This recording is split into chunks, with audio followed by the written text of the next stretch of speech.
Yo les cuento que soy cronista y de historia porque son, digamos, mis pasiones.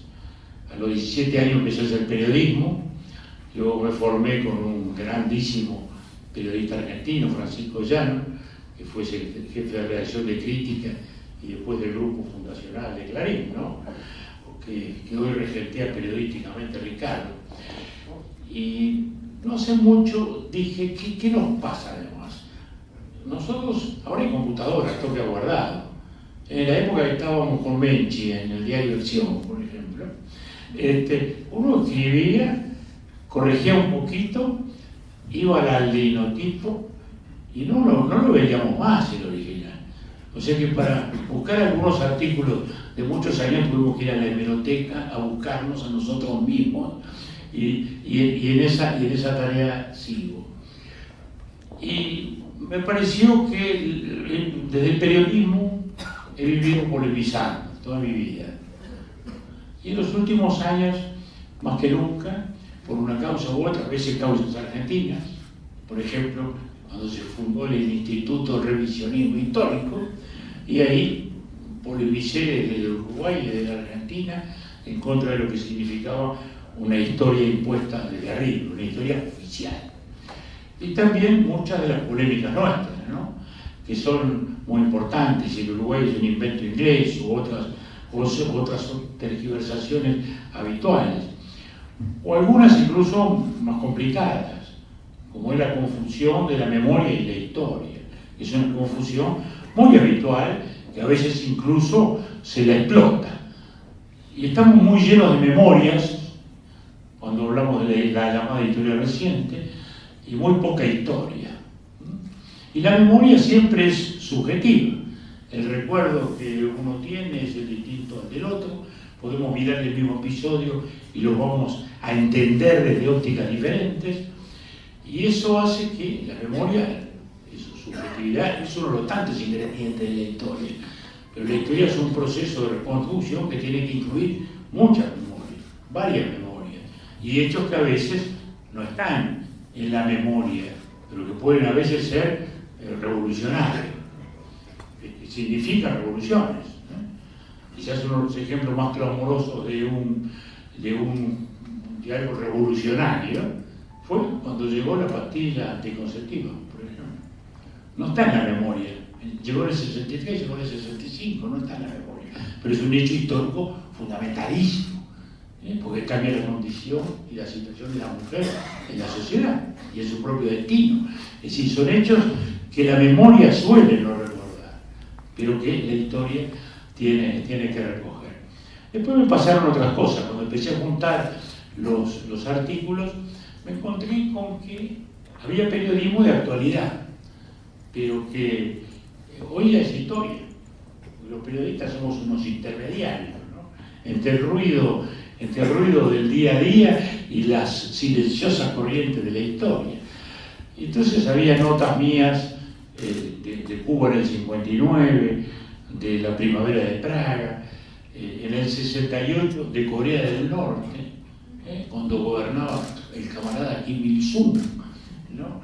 El abuelo del actual Chico. Y ahí vemos también, ya que se citaba recién a Marc Bloch, es imposible entender el presente sin esa mirada hacia el pasado. ¿Cómo se puede entender a este extraño jefe de Estado sin saber que es hijo de ese régimen y nieto de este personaje? Los periodistas, como lo definió bastante bien Bill Kovacs, que es un autor de uno de los mejores manuales de periodismo y que fue el editor de los papeles del Pentágono en los 70 en el New York Times, decía que los periodistas escribían el primer borrador de la historia y que después esa verosimilitud se corrobora con los hechos históricos. Y me parece que tu libro, tus columnas, tus apuntes van a la descripción de un hecho desde una posición determinada.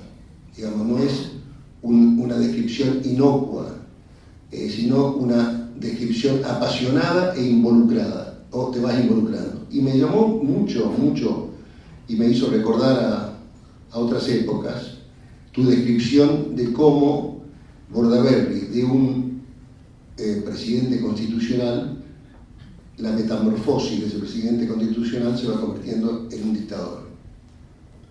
Y sobre todo cuando subraya que en determinado momento Bordaberry negocia con los militares y dejó el cargo, se quedó con el cargo, pero dejó el poder. Y esa descripción, que me parece que la publicaste en varios diarios de América Latina, y no había salido en Uruguay, por eso la puse. En esa dualidad entre la historia y el cronista, creo que vos completaste toda la carrera. No porque aliente que los periodistas lleguen a presidente, porque vos habías comenzado a ser político y a hacer periodismo político para llegar a la presidencia. Es lo que me pareció a mí. Tú sabes que yo no quería introducirme en la historia reciente, pero me encuentro con esas crónicas que se publicaron acá en el diario La Opinión, ¿Sí? el legendario diario de Timerman, muy novedoso en su tiempo. De Jacobo Timerman, ¿no? De Jacobo Timerman. Entonces se publicó en México y en Brasil me mereció la proscripción, me enteré después. Yo no podía escribir en Brasil de temas, no podía escribir en Brasil de temas políticos, ¿no? Pero vos relatás mucho la influencia brasileña en el golpe. Era muy importante porque fue la dialéctica de aquellos años, digamos, ¿no? En el 59 la Revolución Cubana, 64 es el golpe de Estado en Brasil, y a partir de ahí se da ese juego geopolítico, ¿no? Y la guerra fue fría entre Estados Unidos y Rusia, pero no fue fría acá. Acá pagamos un enorme tributo de muerte. Era una dialéctica de guerrilla, golpe de Estado, guerrilla, que nos llevó a las situaciones que vivimos. A una, como tú bien dices, una vieja democracia liberal, que fue desgraciadamente arrastrada por una violencia política para la cual no estábamos preparados. Ni la sociedad, ni los militares, ni los propios tucumanos, que cometieron errores también muy grandes y que llevaron a la intervención del ejército. Durante toda la etapa de los tucumanos siempre fue la policía. Y el presidente Pacheco nunca había querido introducir el ejército, hasta que a 60 días de la elección se produce una figa masiva en el penal de Punta Carreta. Era la caída del Palacio de Invierno, era el derrumbe total. El Estado no puede ni retener a los presos, ni retener a la guerrilla que está intentando cambiar el sistema, y entonces allí es que se produce esa situación. Hay que llamar al ejército, viene la elección, es un momento muy tranquilo, y después el ejército en 8 meses liquida la guerrilla, se embriaga de poder, se embriaga de mesianismo. Los salvadores de la patria son siempre complicados, ¿no? ¿Verdad? Y es lo que ahora a veces uno piensa con Venezuela, ¿no? Porque alguna gente dice, bueno, esto solo se va a resolver con una situación militar. Es horrible pensarlo. Lo peor es que no va a ser un general tampoco, porque los generales están tan en la corrupción como el gobierno todo. Va a ser un teniente coronel joven como fue Chávez, y los tenientes coroneles jóvenes erigidos en padres de la patria y salvadores de la patria son un peligro. A mí me importa mucho señalar la relación entre crónica e historia que hay en este libro. Porque Sanguinetti responde, en mi opinión, a la figura que creó Macaulay, ¿no? En Inglaterra, que es el creador de la historia británica en el siglo XIX, sobre todo, ¿no? Y Macaulay decía que el buen hombre de Estado es el que sabe historia. Creo que es un acerto que se reproduce muy bien en el caso de Churchill, ¿no? Y con Julio tenemos una amistad permanente que se prolonga en Buenos Aires y en muchísimos países, con las reuniones del Foro Iberoamérica y sobre todo el Círculo de Montevideo. Y lo que me he dado cuenta es que es un hombre de Estado impregnado de historia. En general, los políticos que hablan de filosofía, en general los que hablan mucho más de ideología, el caso de Sanguinetti es que permanentemente, en cualquier conversación, por más banal y cotidiana que sea, estamos buceando la historia.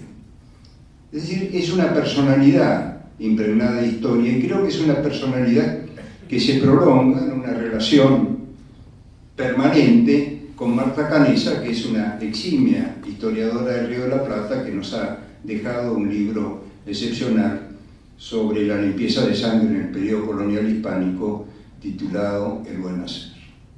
Estas crónicas, que se las recomiendo con entusiasmo, son crónicas comprometidas en valores. En valores.